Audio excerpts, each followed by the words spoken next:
요한복음 13장부터 16장까지는요, 예수님의 마지막 설교라고 볼 수 있습니다. 왜냐하면 이제 이 땅에서의 시간이 얼마 남지 않았다는 것을 예수님께서 느끼셔서요, 지금까지 3년 동안 제자들을 양육하시고 훈련시키시고 가르치시면서 하셨던 말씀 중에서 가장 중요한 말씀, 또 앞으로 제자들에게 꼭 필요한 말씀을 마지막에 남기신 것이기 때문입니다. 그 말씀 중에서 가장 중요한 말씀은 오늘 아까 찬양했었던 것처럼 예수님이 절대로 이 제자들을 고아와 같이 내버려 두지 않겠다라는 말씀이었습니다. 그러니까 제자들의 입장에 있어서 이 예수님이 떠나신다는 것의 의미는요, 이제는 예수님 없이 살게 된다는 것이 결코 아니라는 것을 예수님이 가르치기를 원하셨던 것 같습니다. 왜냐하면요, 오늘 본문 말씀처럼 예수님은 하늘로 가시지만 성령을 제자들에게 보내시겠다라고 분명하게 약속해 주셨기 때문입니다. 성령은 예수님과 동일한 보혜사이시죠.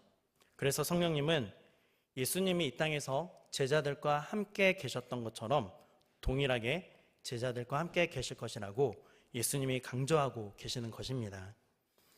그러니까 예수님은 이 제자들을 고아와 같이 내버려 두는 것이 아니라 성령을 통해서 다시 제자들과 함께 하시겠다라고 말씀하시는 것인데요, 오늘 본문은 그 성령님이 하시는 일에 대해서 우리에게 가르쳐 주고 있습니다.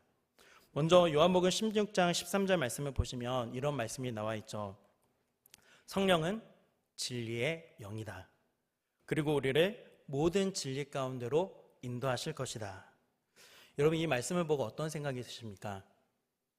이 13절만 생각하면 마치 성령님이 굉장히 어떤 신비한 사역을 하시는 것처럼 느껴집니다. 그리고 가장 뒷부분에 뭘 하신다고 하시죠? 장래일을 너에게 알리겠다라고 하십니다.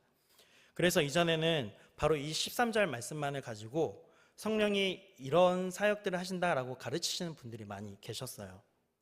우리가 알지 못하는 지식이나 미래의 역사를 알려주시는 것이 바로 이 성령의 역할이라고 가르친 것입니다. 하지만 저는 이 13절 말씀을 그렇게 해석해서는 안 된다라고 생각합니다. 왜냐하면 이 13절을 설명해 주는 구절은 바로 그 다음에 나와 있는 14절 말씀이기 때문입니다. 우리 14절 말씀을 함께 읽도록 하겠습니다. 그가 내 영광을 나타내리니 내 것을 가지고 너희에게 알리시겠습니다. 아멘. 여러분, 성령이 누구의 영광을 나타낸다고요? 예수의 영광을 나타내는 것이죠. 무슨 말이냐면요, 성령은 자기 자신을 드러내는 것이 아닙니다. 오직 예수 그리스도를 드러내시는 분이 바로 성령님이십니다. 그리고 예수 그리스도의 것을 가지고 제자들에게 알려주시는 거죠. 그러니까 성령님은 뭔가 새로운 것을 막 만들어서 새로운 것을 가르치시는 게 아니에요. 예수님께서 이미 하셨던 말씀을 가지고 가르쳐 주시는 것입니다. 그러므로 우리는 이 13절과 14절 말씀을 함께 묶어서 해석을 해야 하는 것입니다. 여러분, 성령은 자기 자신을 드러내시는 영이 아닙니다. 성경을 아무리 뒤져봐도요, 그런 내용을 저는 찾아보지 못했습니다. 성령은요, 예수 그리스도를 나타내시는 영입니다. 사람들에게 오직 예수 그리스도만을 알게 하시고 예수 그리스도만을 찬송하게 하시는 분이 바로 성령님이시라는 것입니다. 그래서 요한복음 15장 26절 말씀에서도 예수님께서 이렇게 분명하게 말씀하시는데요, 함께 읽겠습니다. 내가 아버지께로부터 너희에게 보낼 보혜사 곧 아버지께로부터 나오시는 진리의 성령이 오실 때에 그가 나를 증언하실 것이요. 아멘. 그러니까 성령이 역사하시면 성령이 드러나는 것이 아니라 누가 드러난다고요? 예수님이 드러나는 것입니다.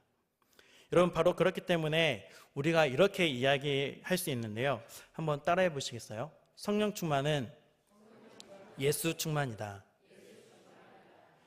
예수님 대신에 오셨기 때문에 성령님은 예수님만을 드러내시는 일을 한다는 것입니다. 그런데 많은 분들이 이 말을 잘 이해하지를 못하시는 것 같아요. 그래서 성령님과 예수님을 구분하려고 합니다. 성령 사역을 소개하신다고 하시는 분들이 하는 일입니다. 그래서 그런 막 성령 사역을 하신다는 분들 중에는요, 이렇게 가르치시는 분들이 많은 것 같아요. 야, 너 예수님 알지? 네, 알고 있습니다. 성령님은 알아? 너 성령님 모르잖아. 성령님을 알아야 돼. 이렇게 접근을 하는 거죠. 이것은 예수님과 성령님을 구분하려는 것입니다. 그래서 나는 성령님을 정말 잘 알거든? 그러니까 너 나한테 와서 성령님에 대해서 배워. 그리고 이런 분들이 유난히 기도할 때 계속해서 처음부터 끝까지 성령님, 성령님, 성령님 부르면서 기도하는 거죠. 이것은요, 예수님과 성령님을 구분하는 것입니다. 여러분, 예수님과 성령님은 다 한 분 하나님이시잖아요. 그렇게 믿으시죠? 그러므로 누구의 이름을 불러도 괜찮은 것입니다. 여러분, 우리는 기도할 때 누구에게 기도합니까?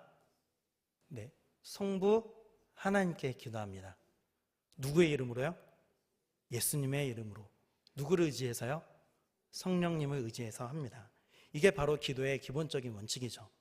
그렇기 때문에 맨날 성령님, 성령님 이렇게 부르면서 기도하는 것은요, 조금 삐뚤어진 것이라고 볼 수 있습니다. 가끔씩 성령님 도와주세요 라고 이렇게 기도할 수는 있지만 처음부터 끝까지 계속해서 성령님, 성령님 기도하는 것은 성령님이 어떤 분이신지를 제대로 잘 이해하지 못하고 있기 때문인 거죠. 여러분, 다시 한번 질문 드리겠습니다. 성령님은 누구를 드러내십니까? 예수 그리스도를 드러내십니다. 그런데 자꾸 예수님과 성령님을 분리시키려고 하는 거예요. 우리 다시 한번 더 저를 따라서 해보시겠어요? 성령 충만이 예수 충만입니다. 여러분, 그러므로 성령님을 예수님으로부터 분리시키려는 그런 분들이 계신다면요, 그런 분들의 신앙이 건강하지 않다라는 것을 저와 여러분이 인식하고 분별해 줄 수 있으면 좋겠습니다. 그러면 이제 성령님의 어떤 일을 행하시는지를 우리는 알았잖아요. 예수 그리스도를 드러내시죠. 그러면 이제 또 하나의 문제가 있습니다. 성령님이 이 예수 그리스도를 어떻게 증언하시는가 하는 거예요. 성령님이 예수님을 어떻게 증언하실까요?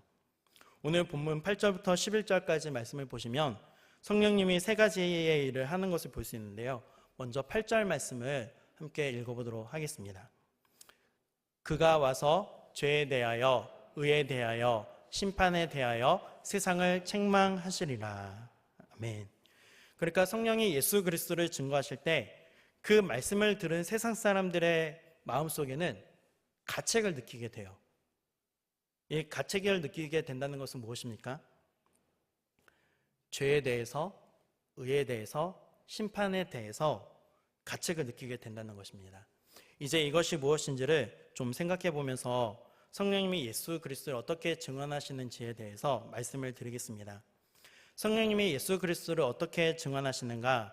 그 첫 번째는 예수를 믿지 않는 것이 죄라는 것을 깨닫게 함으로 증언하십니다. 오늘 본문에서는 죄에 대해서 책망을 받는다라고 되어 있거든요. 이건 무슨 말이냐면 오늘 본문의 9절 말씀을 보시면 알 수 있는데요. 우리 함께 읽어보도록 하겠습니다. 죄에 대하여라 함은 그들이 나를 믿지 아니하며. 그러니까 하나님이 보내신 예수 그리스도를 믿지 않는 것이 죄라는 것을 깨닫게 하심으로 성령님은 예수 그리스도를 증언하신다는 거예요. 성령님이 역사하시기 전까지는요, 그것이 죄라고 생각하지 못하는 거죠. 그런데 성령님이 예수 그리스도를 증거하시니까 2000년 전에 하나님이 나를 구원하시기 위해서 보내신 그 예수 그리스도, 십자가에서 달려 죽으신 그 예수 그리스도를 내가 몰랐고 그분을 내가 거절했구나. 그것이 바로 죄구나 라는 것을 비로소 깨닫게 된다는 것입니다. 그래서 예수님을 알게 되는 것입니다. 그 다음 성령님이 예수 그리스도를 어떻게 증언하신가? 두 번째는 예수를 믿는 것만이 내가 의롭게 되는 유일한 기름을 깨닫게 함으로 증거하십니다. 오늘 본문에 의에 대해서 책망을 받는다라는 것은요, 10절 말씀을 보면 알 수 있는데요. 함께 읽겠습니다. 의에 대하여라 함은 내가 아버지께로 가니 너희가 다시 나를 보지 못함이요. 아멘. 이 세상에 오셨다가 하나님 아버지께로 가신 그 예수님이 참된 의라는 것을 깨닫게 된다는 것입니다. 성령님이 예수님을 증거하기 전까지는 예수님이 의라는 것을 깨닫지 못한다라는 거죠. 내가 행했던 선한 일이 그 일만 의라고 생각을 하는 것입니다. 그런데 성령님이 예수 그리스도를 확실하게 증거하시니까 내가 의라고 생각했던 내가 했던 그 행한 일, 그것은 하나님 앞에서 휴지 조각처럼 아무런 쓸모가 없다는 것을 발견하게 되는 거죠. 예수 그리스도를 믿는 것만이 내가 의롭게 되는 유일한 길이라는 것을 깨닫게 된다는 것입니다.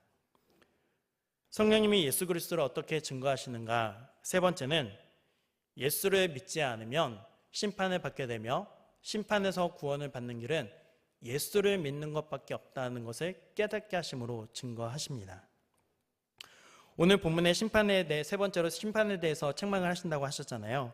이것은 11절 말씀을 보면 알 수 있는데요. 함께 읽겠습니다. 심판에 대하여라 함은 이 세상 임금이 심판을 받았음이라. 아멘. 예수님이 이 땅에 오심으로 세상이 이미 심판을 받았다라는 것을 알게 된다는 것입니다. 여러분, 그 전에는 성령님이 이것을 깨닫게 해주시기 전에는요, 예수님을 믿지 않는 세상 사람들은 여전히 떵떵거리면서 잘 살고 있는 것처럼 보이는 거예요. 그래서 도대체 무슨 심판이 임한 거야? 라고 말을 할 수 있는 거죠. 하지만 성령님이 예수 그리스도를 알게 하시고 그 예수 그리스도께서 오셔서 우리에게 회개하라고 말씀하셨기 때문에요, 그 음성을 듣지 않은 사람들은 이미 심판을 받았고 하나님의 진노 아래에 놓여 있다는 것을 드디어 깨닫게 된다는 것입니다.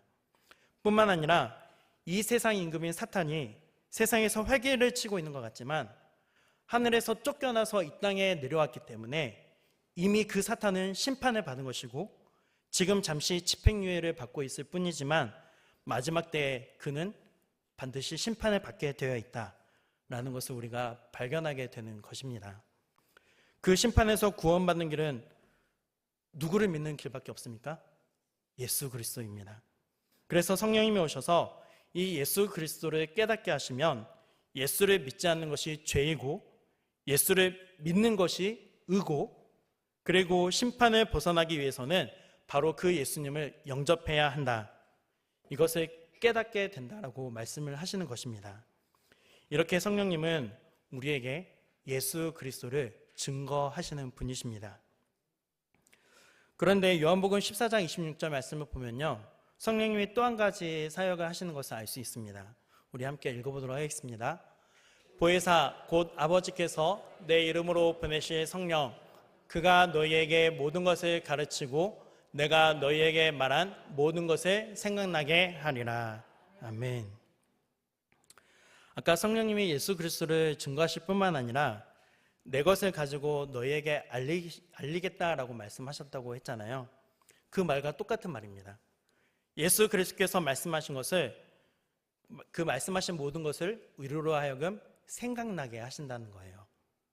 이 26절 말씀이 너무나 중요하기 때문에 다시 한 번 더 읽어보도록 하겠습니다. 보혜사 곧 아버지께서 내 이름으로 보내실 성령, 그가 너희에게 모든 것을 가르치고 내가 너희에게 말한 모든 것을 생각나게 하리라. 아멘. 내가 너희에게 말한 모든 것, 바로 이 성경 말씀이죠. 이 성경 말씀을 우리로 하여금 생각나도록, 우리로 하여금 깨닫도록 하신다라는 말씀입니다. 이것을 신학적인 용어로 조명이라고 합니다.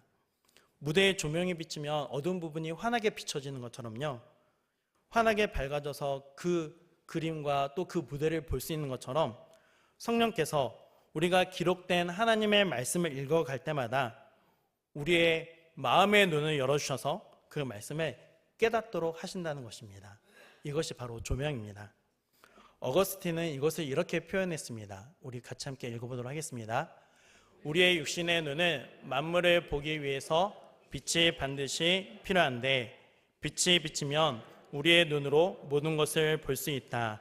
그러나 우리의 마음의 눈은 스스로 떴다 감았다 하지 못하기 때문에 우리의 마음 눈을 성령님이 오셔서 열어주셔야만 하나님의 말씀을 우리가 읽고 깨달을 수 있다. 바로 이것이 조명이라는 것입니다. 그러므로 우리는요, 성령의 조명을 잘 받아야 합니다. 그래야 예수 그리스도께서 우리에게 가르치신 것을, 우리에게 말씀하신 것을 우리가 깨달을 수 있기 때문입니다. 그렇다면 어떻게 어떻게 해야 우리가 이 성령의 조명을 잘 받을 수 있는 것일까요? 두 가지만 말씀드리도록 하겠습니다. 첫 번째는 우리가 영적 지도자들로부터 이 말씀을 부지런히 잘 배워야 합니다. 하나님이 목회자요 또 교사를 세워주신 것은 우리로 하여금 목회자와 교사로부터 배우도록 하시는 것입니다. 그러므로 우리는 기회가 있을 때마다 이 말씀을 잘 배워야 합니다. 저는요 가끔씩 저한테 카톡이나 문자 또는 전화를 하셔서 목사님 이게 궁금한데요 라고 하시는 분이 있어요. 그래서 저에게 이 말씀을 좀 설명해 주세요 하는 분이 저는 정말로 고맙고 감사합니다. 물론 이제 말씀을 이렇게 전하고 나서 오늘 은혜 받았습니다 하시는 분들의 그 격려도 너무나 감사하지만, 그런데 거기에서 더 나아가서 목회자로서 목회자의 일을 하도록 만들어 주시는 분이 저에게는 더 감사한 거죠. 그러면 저는요 정성스럽게 답변을 적어서 답변을 보내드립니다. 그런데 어떤 지도자들은 말씀을 잘못 가르칠 수도 있습니다. 여러분 오해하지 마십시오. 제가 완벽하게 가르친다라는 것은 아닙니다. 그런데 제가 볼 때 잘못 가르치는 분들도 있다라는 것이죠. 잘못 배우면 이 성경을 오해하기 때문에 하나님의 뜻과는 반대로 삶을 살아가게 될 가능성이 높습니다. 예를 들어 보면요, 레위기 7장 26절과 27절 말씀을 한번 같이 읽어보도록 하겠습니다. 너희가 사는 모든 곳에서 새나 짐승의 피나 무슨 피든지 먹지 말라. 무슨 피든지 먹는 사람이 있으면 그 사람은 다 자기 백성 중에서 끊어지리라. 여러분 무엇을 먹지 말라고 하죠? 피를 먹지 말라고 하잖아요. 그러니까 이 말씀 그대로를 가르치면서 우리가 피나 또 피로 만든 음식을 먹지 말아야 한다, 이렇게 가르치는 분들이 있다면 그분은 이 성경 전체를 이해하지 못하고 있는 것입니다. 예수님이 오셔서 무엇을 완성하셨다고 하셨습니까? 율법을 완성하셨다라고 말씀하셨잖아요. 그리스도 안에서 이 율법이 완성되었기 때문에 우리가 이 계명을 현재를 살아가는 우리의 삶에 적용하는 것은 잘못된 것이라는 거예요. 제가 피째 먹는 음식을 좋아해서 말씀을 드리는 것이 결코 아닙니다. 교회에 괜한 오해를 하셔서 황교천 목사는 피째 먹는 거 좋아하는데, 피를 좋아하는데 그렇게 생각하시면 안 됩니다. 제가 말씀드리고 싶은 것은 이것입니다. 디모데전서 4장 4절 말씀을 함께 읽어볼까요? 하나님께서 지으신 모든 것이 선함에 감사함으로 받으면 버릴 것이 없나니. 아멘. 이 말씀은 무엇을 먹고 안 먹는 것, 그것이 거룩한 것이 아니라는 것을 사도 바울이 가르치면서 한 말입니다. 그러니까 하나님께서 지으신 모든 것이 선하다라고 말씀을 하는 거죠. 그러므로 우리는 이처럼 정말 말씀을 잘 배워야 합니다. 부지런히 배우되 우리는 건강한 신앙에 대해서, 말씀에 대해서 올바른 해석을 가지고 배워야 하는 것입니다. 두 번째로 우리가 말씀을 사모하면서 기다릴 줄 알아야 합니다. 여러분 성령이 말씀을 조명하신다고 해서요, 성경을 펴놓고 성령님 나의 마음의 문을 열어서 주의 말씀에 기이한 일들을 보게 하옵소서라고 기도한다면요, 보는 말씀마다 다 깨달아지면 얼마나 좋겠습니까? 저도 정말 그런 능력이 있으면 좋겠어요. 그런데 하나님은요, 우리로 하여금 때로는 기다리게 하시는 때도 있는 것 같습니다. 그런데 우리가 우리는 그 말씀을 사모하면서 기다릴 수 있어야 한다는 거죠. 제가 신앙생활을 하면서 또 목회를 하면서 또 이렇게 성경을 읽으면서 궁금한 점들이 하나씩 생기거든요. 그럴 때 저는 성경 읽을 때 궁금하고 이해가 가지 않는 부분들은 적어놓기도 하고요. 또는 때로는 그 말씀 구절을 그 하루 종일 읊조릴 때가 있어요. 하루 종일 그 말씀이 풀어지지 않아서요. 언젠가는 이 말씀이 해결되었으면 좋겠다. 언젠가는 이 말씀이 정말 깨달아지면 좋겠다라고 생각을 하고 묵상할 때가 있습니다. 그렇게 마음속으로 담아두는 거죠.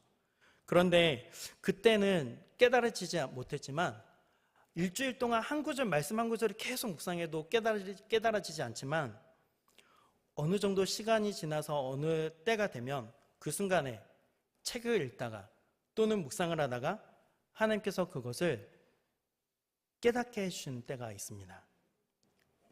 그것이 바로 성령의 조명입니다.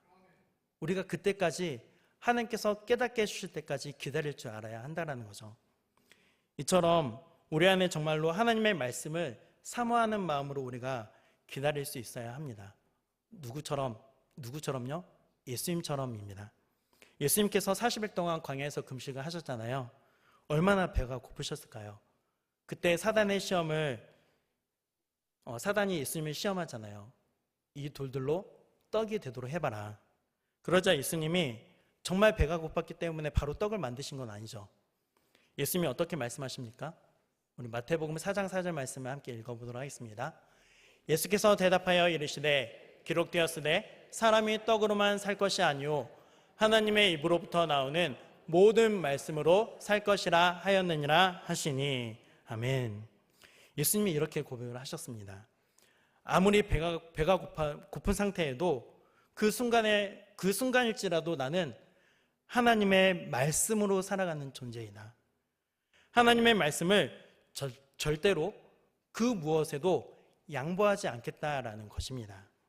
이것은 예수님이 하루하루를 살아가시면서 양식을 구하는 것보다 하나님의 말씀을 더욱 사모하셨다는 것을 우리에게 보여주는 증거입니다. 이와 같이 우리가 하나님의 말씀을 사모하고 기다리다 보면 성령님께서 우리의 마음의 눈을 밝혀주셔서 우리로 하여금 그 말씀을 깨닫게 해주시는 아름다운 역사를 경험하게 될 줄 믿습니다. 이제 말씀을 맺도록 하겠습니다. 오늘 말씀을 함께 정리해 보면 좋겠는데요. 화면을 보고 함께 읽어보도록 하겠습니다. 성령은 자기를 드러내시는 분이 아니라 예수 그리스도를 드러내시는 분입니다. 그래서 예수를 믿지 않는 것이 죄라는 것을 가르쳐 주십니다. 그리고 예수를 믿는 것이 유일한 참된 의라는 것을 가르쳐 주십니다. 그리고 예수를 믿지 않으면 심판을 받게 되며 심판에서 구원받는 길은 예수를 믿는 것밖에 없다는 것을 성령님이 깨닫게 해주십니다. 뿐만 아니라 예수님을 믿은 자들이 하나님의 말씀인 성경을 읽을 때 그 마음 문을 열어주셔서 그 말씀을 깨닫게 해주시는 조명하시는 분이 성령님이십니다. 사랑하는 여러분, 정말로 바라기는 우리 여수 영광교회 공동체의 모든 성도님들이 이 주님의 말씀을 읽으면서 성령의 조명하심을 받고 그 말씀을 더 깊이 깨달아지게 되기를 원합니다. 무엇보다도 성령님께서 증거하시는 그 예수 그리스도의 복음을 더 깊이 깨달아가는 그 은혜가 저와 여러분의 삶에 있기를 주님의 이름으로 축복합니다.